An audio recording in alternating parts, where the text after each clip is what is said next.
Պարոն Հովհաննիսյան, մի հարց ունեմ, ավելի շատ երևի տենց գերատեսչական էգոիզմի վերաբերվող հարց է, ազգային ժողովին է վերաբերվում։ Կարճ ասեմ, խնդիրը ինչ է, հետո կասեմ հարցս ու առաջարկս։ Տեսեք, ազգային ժողովը ունի որոշակի աշխատակազմ եւ փորձագիտական որոշակի ռեսուրսներ, որոնք ցավոք սրտի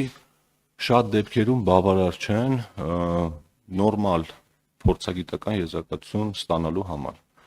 Շատ են լինում դեպքեր, երբ օրինակ գլոբալ փոփոխություններ են գալիս, լինի եկամուտների հայտարարման համակարգ, առողջության ապահովագրություն եւ այլն, որ մեզ պետք է լինում մասնագիտական ազդեցության գնահատական ունենալ, օբյեկտիվ, այսինքն նկատի չունեմ ձեր արածը սուբյեկտիվ, բայց անկախ որևէ կառույցի կողմից։ Հիմա մենք ժամանակին քննարկում ենք մի այսպիսի առաջարկ, որ ամեն տարի ազգային ժողովը բացի իրեն հատկացվող հիմնական բյուջեից, պահպանման ծախսերից, աշխատավարձերից եւ այլն, ունենա նաեւ այդ բյուջեի որոշակի տոկոսի չափով հավելյալ գումար, որը կծախսվի հետազոտություններ պատվիրելու վրա։ Ասենք կարող է դա լինի տարեկան բյուջեի 2% կամ 3%, որ երբ օրինակ որևէ նախագիծ է գալիս ու մենք ցանկանում ենք դրա վերաբերյալ կարծիք ունենալ, մենք այդ գումարով կարողանանք մասնագիտական հետազոտություն պատվիրել, սրանով համ վստահությունը կավելանա այդ որոշումների որակի նկատմամբ,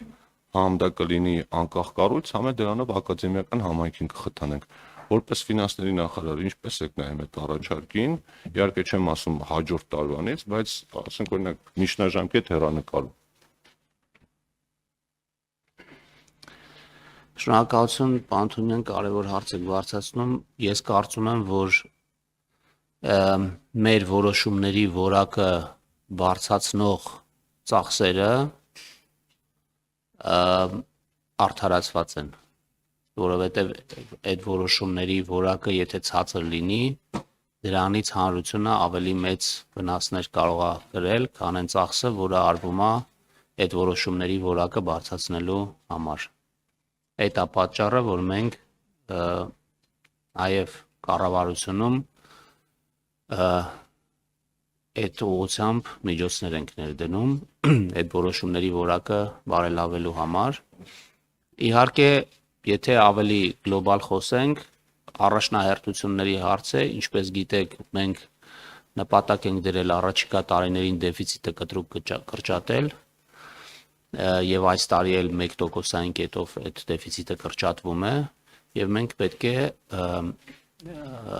ժամանակ ծախսենք առաջնահերթությունները որոշելու համար։ Եվ ըստ էության, եթե մենք ուզում ենք միջոցներ ազատել այս տարի կամ մյուս տարի հավելյալ այդպիսի ծախսեր անելու համար, մենք պետք է հասկանանք, թե մյուս որտեղից ենք այդ ծախսերը նվազեցնելու կամ աճը դանդաղեցնելու, իսկ իմ համար ակնհայտ է, որ հատկապես ազգային ժողովում իհարկե բոլորը ցանկություն ունենք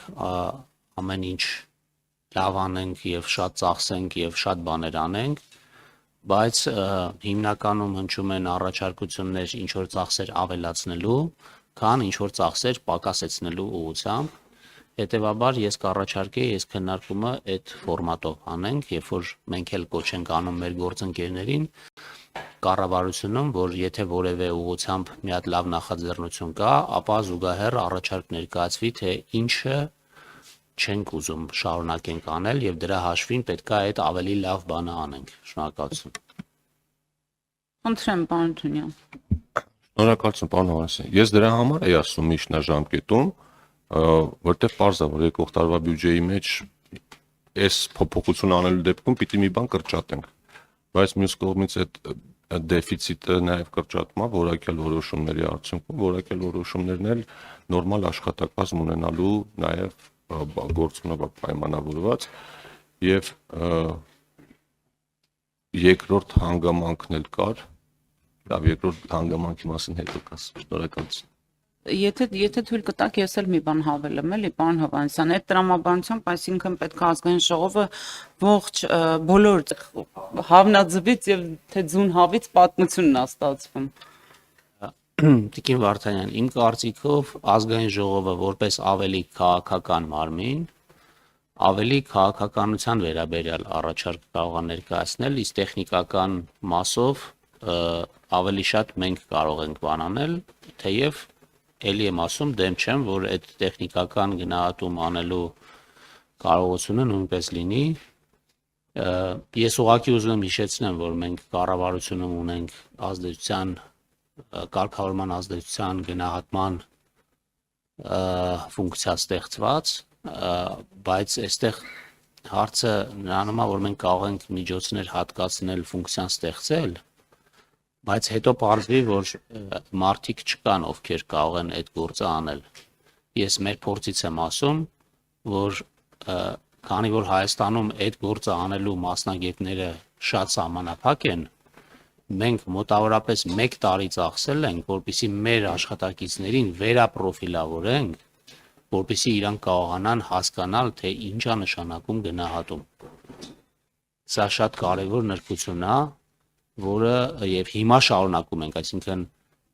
շարունակում ենք մարդկանց կրթել, սովորացնել, որովհետեւ այդտեղ բազմաթիվ մասնագիտական կարողությունների հարցեր կան։